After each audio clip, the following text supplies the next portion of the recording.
YouTube. I hope wherever you are watching this, you're having a great day. My name is Tina from UnlikelyRighteousness.com, and I wanted to share with you some information I recently found out in response to a medical condition I just found out I had. So, a couple months back, I went to the doctor because I was feeling fatigued, and it had no explanation for it. And I'm like, okay, am I anemic? Am I suffering from a virus? Will this go away? What's going on here?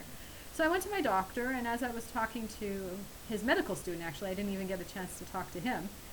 The young man was asking me all the regular questions you get when you go to the doctor. If you do go to the doctor, you know which ones I'm talking about. And then he asked me one I was not expecting. It was, how long have you had that lump in your neck? And my response was typical of someone who wasn't expecting that question. I have a lump in my neck. I didn't know I had a lump in my neck. My husband hasn't mentioned I have a lump in my neck. What do you mean I have one? And so he said, well, I'm going to have to do a slightly unusual exam for you. And so what he did is he stood behind me and he gently wrapped his hands around my throat, which is, you feel like you're going to be strangled, but fortunately this was a medical professional and he didn't. It was very gentle, but he confirmed that I do in fact have a lump in my neck. And I was like, okay, that's interesting. And what do we do about this? And he said, well, we're going to have to send you for an ultrasound. So they did. And before I went for the ultrasound, I did what most people would do. I Googled, what does it mean if you have a lump in your neck? I know they say don't look up your symptoms, but I was curious. I'm like, well, what could possibly cause this?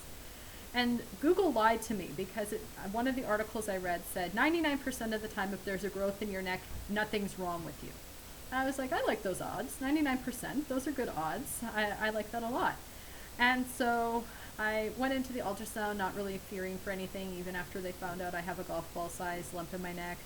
I went through the biopsy after meeting with the specialist, and I still have the bruise from that silly biopsy on my neck. And we got the test results last Thursday, and it turns out I have papillary thyroid carcinoma, which my husband went on our good friend Google again and looked that up, and apparently it's the best of the 3 thyroid cancers that you can get, which is good news, 80% survival rate. I'm hoping those odds will work for me again. But as I was thinking about it, I was like, darn it, Google, you lied to me. 99% of the time, nothing's wrong when somebody has a lump in their throat. What happened to this? Couldn't I be in the 99%? And so then I thought, well, actually, it's kind of cool because I'm part of the 1% of people. And normally when we talk about the 1%, these are the people that have all the money, quote unquote. They're the ones who, either due to business decisions they've made, products they've created, family fortunes, they have a high net worth or great income, money's no option, they're able to do, have, see, whatever they want, own, and we envy them, but we admire them and want to be like them at the same time. And so I was like, okay, that's what we normally think about when we talk about the 1%, but are there other ways you can be part of the 1% club? And so I am, because I was not part of the 99% of people who nothing's wrong when they have a growth in their neck. And so I went on my good friend Google again, and I found some things on how you can also be part of the 1% club. So I found out that 1% of people are intersex, and what that means is that they don't have any dominant characteristics. They're neither male or female. There's a variety of different conditions that can cause this, and that is a very rare occurrence, and only 1% of people that happens to. So that was kind of interesting to find out. It was something I never heard of before, and it's good to know about that so I can be more sympathetic to people if I meet them that suffer from that. I found a New Zealand Herald article where apparently this dietitian has indicated that only 1% of us are actually allergic to gluten in wheat.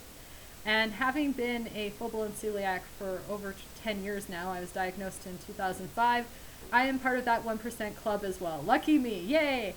The article did say that more often than not, what we think is an allergy to wheat, unless we've been properly diagnosed, is actually an allergy to pollens that might be in your food or certain fruits and vegetables. So I would highly recommend you read that article because it is kind of interesting as well. And then I found a Richest video, the YouTube channel The Richest.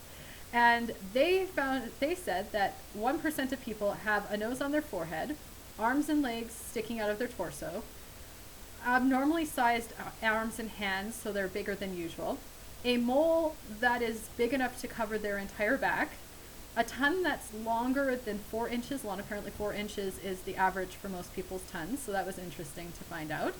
Elephantitis, which is caused by mosquitoes, and it causes your legs to swell up and you look kind of like an elephant because they're not as defined as they usually are. A tail sticking out of their lower back, a genuine tail, which is interesting.